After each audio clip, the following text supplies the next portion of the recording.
Hi everyone, it's Lucy and welcome to my channel. So today I wanted to talk about weight loss, but in a way that I don't normally talk about. While I usually give you tips about how to achieve the weight that you want to be, today I'm going to tell you why you might not really need to lose this weight. I wrote an article about this subject on my blog, and I wrote about it pretty early on because I really didn't want people to think that they actually needed to lose weight, when in fact a lot of people don't. When you're constantly reading about nutrition, health, and all the different ways to lose weight, it's easy to think that your body is inadequate and that you need to shed a few pounds. While I do want to give people tips on how to be healthier and more comfortable in their body and maybe lose weight if that's what they want and need, I don't ever want to pressure anyone into losing weight, especially people who really don't need to. Again, my main goal with this site is to help people become healthier. And health resides in a variety of factors. It's absolutely ridiculous to lose 20 pounds if it's at the price of your mental health, for example. This is why I'm mostly against diets, especially crash diets, which in my mind do way more harm than good. I want to teach people about nutrition for the good reasons, so that they can become healthier and see the positive impact it has on their body and on their life. And I don't want people to see this as pressure to lose weight. Again, eating healthily looks very different on different people. It takes into account a variety of factors, and some of which are genetic, and you can't do anything about them. The first thing I want to touch on is the fact that thin people have privileges. You probably know this already, but people just assume that thin-bodied people are healthy. In fact, many average-sized or thin people are actually very unhealthy. Yes, you can eat pretty healthily and be thin, but you can smoke and drink all day, for example. You can also eat much fewer calories than you need, but have them all come from pizza and cakes and cookies, for instance, and you can still be thin. Chances are, if you're thin, nobody is ever going to comment on your health. They're just going to assume that you're healthy because you're thin.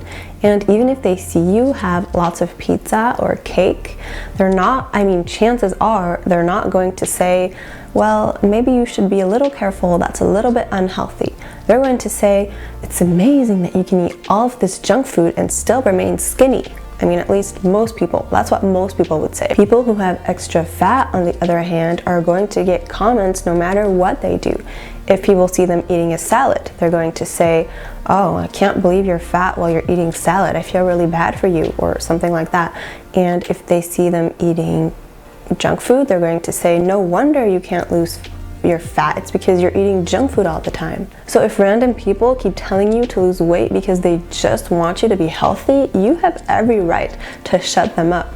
Of course, unless it's your doctor or maybe someone very close in your family that actually cares about your health. Also, I'm not saying that very thin people never experience body shaming.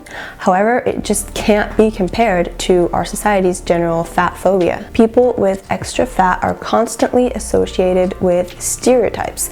They're seen as lazy, they're seen as slothful. People think that they lack willpower, that they're not trying anything to lose weight, that they just eat all the time and then complain about it. All of this is false. And also, this is very sad, but it's commonly believed that they deserve less respect because they are inflicting this upon their own bodies, and therefore it's their fault. And this is so embedded in our culture that they're often misdiagnosed medically and have more trouble finding jobs. And a common argument that people give for being fat phobic is that they're just trying to look out for the person's health. However, like I said before, health isn't always defined by size. You can be fat and be very healthy, and you can be thin and be very unhealthy. What I'm trying to say is that you can't really tell whether a person is healthy or not just by looking at their body.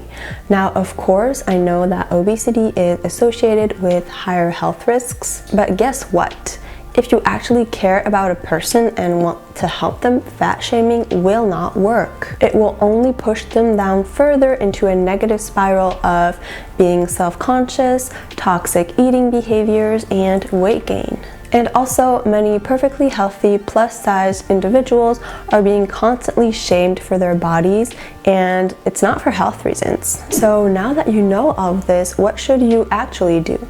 I think we need to differentiate the people that are clinically obese and that do need to lose weight for health reasons, but this weight loss should be followed by a doctor, and again, never include any fat shaming, of course. I'm not going to say that obese or morbidly obese people don't need to lose weight.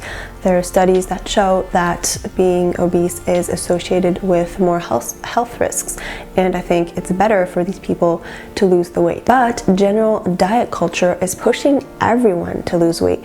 People who are perfectly healthy, who have perfectly normal BMIs, who maybe have a little bit of fat like everyone, but have really no reason to lose weight other than wanting to look like the women or men pictured in the media. For anyone, I think that the main thing I can say is that health should always come first. If being healthier means losing weight, then sure, do it, but do it in a healthy way. It's important to know that you're not going to magically reach happiness when you attain a certain weight. It's important to love yourself during every stage and to love the body that's enabling you to live. I think it's also important to know that your healthy body might not look like the ideal body, again, that you see all over the media. As I mentioned before, we all have different body types, we all store fat in different ways, and health looks different on everyone. And also, we all have a different set point, which is the optimal weight